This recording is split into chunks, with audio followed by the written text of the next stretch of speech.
This is the site of the NHL's general managers meetings. EJ, the lucky duck, is on assignment in Florida to cover everything that's going down. We bring him back into the fold now. EJ, congratulations on enjoying the sunshine down there. I'm so jealous, but GM meetings, we've seen big changes at these things in the past. What are we getting out of this year's meetings? Yeah, you know, Jackie, it's a great point because I have had the good fortune of being down here and drawn this terrific assignment over the last bunch of years. And there have been, I mean, major changes when I think back over the last decade. I mean, the whole evolution of Rule 48 was something that was really discussed quite a bit down here several years back. And we have had circumstances at these GM's meetings in March where there have been major changes to the game played on the ice as we know it. At these meetings this year, though, I don't believe we're going to see those kind of big changes. When you look through the agenda items, it is smaller things, and several of the managers say they like where it is, and it will just be a little tweaking at this point. The game's really good at this point, and we're just talking about maybe tweaking some rules a little bit, just fixing a few things, but you're right, nothing major, which makes the meetings go a lot smoother. Some years there's hot button topics that you know, you're looking really hard at to see if there's maybe a rule change that might be needed or different things like that. You know, today, at least in today's general discussions, it was more about taking a look back and seeing, okay, we made some changes over the course of time on some of these rules. Are we getting the intended consequences that we wanted? You know, do we need to tweak some things a little bit more or not? We got into breakout groups and discussed different things. Looking at 4-minute high sticking, looking at some different situations where whistles have blown and pucks have gone in the net. Just general discussion, not a whole bunch going on so far today. I think there'll be a little bit more substance the next couple of days, but I think it really speaks to where the game's at right now in terms of the tone of the conversations. I've been down here some years. We've had some hot button issues and some things to resolve, but you know, the game's really in a great place. It's entertaining, it's fast, goal scoring's up, there's lead changes. I think we're in a great spot right now as a league, and I think the general managers recognize that. So it's more fine-tuning, general discussions going on right now. Yeah, and that's really what this first day of the meetings was about. I know they had a kind of a town hall group in the actual meeting room where the GMs have their meetings, where they invited the media in. Colin Campbell and the hockey ops staff was there, Department of Player Safety, George Paros, Colin Campbell and that group. I mean, it was really interesting to see some of the things they talked about today, but it was, again, going over how many challenges they get on the offside and the goalie interference and how that stacked up to past seasons. So again, it's really, at least so far, it seems that this is about kind of manicuring some of the things they've already been doing, and I'll be curious to see what comes out of tomorrow. Well, you can't say there's anything wrong with looking at past decisions and seeing how they've worked out. No. You called it tweaking.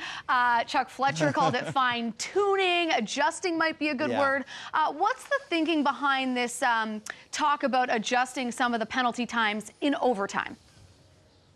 Yeah, it is one of the things that was on the agenda, and they're going to discuss that a little bit tomorrow. And the idea is that you get into overtime, when you take a penalty, it's a 4-on-3 power play in overtime. Normally, obviously, in a regular game, it's a 5-on-4 power play. When you're at 4-on-3, there's more ice, there's more opportunity to score. It's viewed by the managers, and by most in hockey, as a more dangerous offensive opportunity.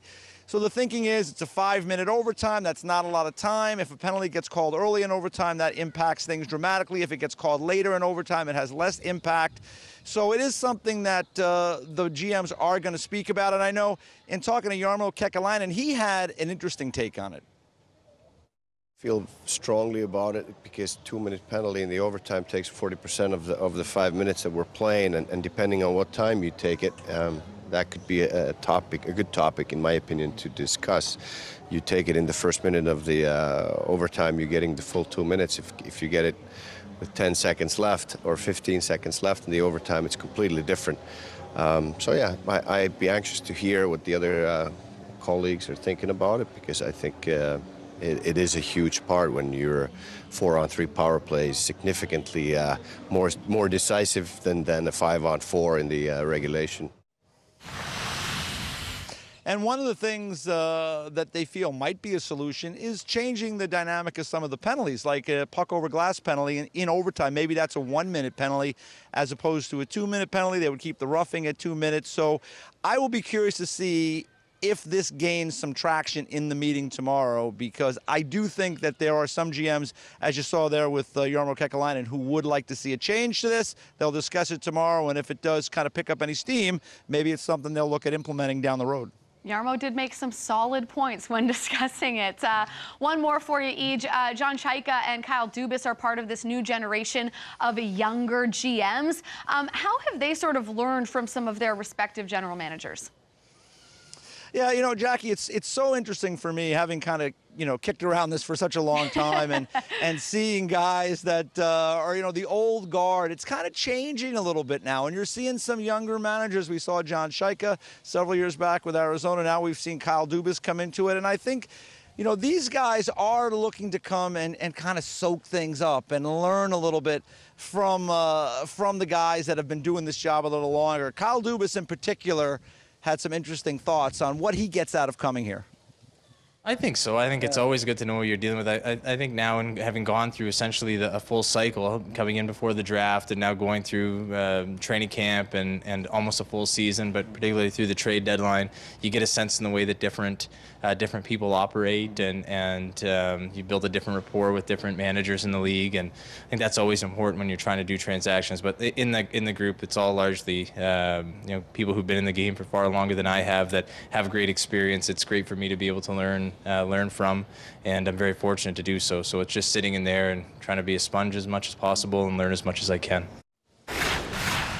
Now, Kyle Dubas did have the good fortune of being able to be a sponge, so to speak, with Lou Lamoriello running the Maple Leafs for the last couple of years, to learn from Lou. And it is also something of note to see how these other guys operate, because you're always looking to make trades. You want to kind of feel out how some of these other guys do operate, what makes them tick, and what might be appealing to them when you're talking about a transaction. So Kyle Dubas is very aware of his new kind of status here at the GM's meetings, but he's taking advantage of it. A smart guy. You know, it's interesting. There certainly is a psychological aspect to the relationships between all of these general managers. That is for sure. It's a really interesting point. Good work by you, EJ. We'll check in with you in a little bit. You got it, Jackie.